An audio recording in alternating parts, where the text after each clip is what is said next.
आज French fries बेसन वाले बनाना सिखा रही हूँ आपको। बहुत आसान है और झटपट तैयार हो जाते हैं। अगर आपको मेरी तरह लेट नाइट क्रेविंग होती है तो आप इसे आसानी से बना सकते हैं। आलू लिए, इनको छील लिया, अच्छी तरह धो लिया, वॉश कर लिया।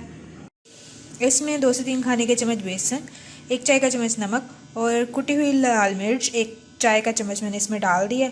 ऑयल मैंने पहले से गर्म कर लिया। मैं इनको मिक्स करके फटाफट उसमें डालूंगी। मैंने कहा आपको मिक्स करके दिखा दूँगी। मिक्स करने के बाद ये कैसे नज़र आ रहे हैं, ये बिल्कुल ऐसे लुक लग रही है इसकी।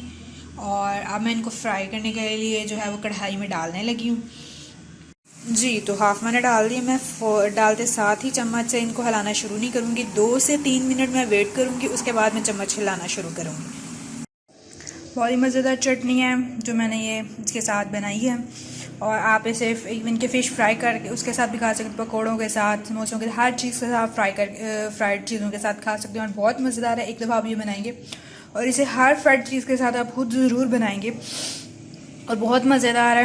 जी, तो ये इसकी टेम्पटिंग सी लुक मैंने निकालती है आपके साथ, मैंने कहा आपको दिखा दूँ। और साथ ही साथ इसके ग्रीन चटनी, इसका लिंक मैं डिस्क्रिप्शन में दे दूँगी।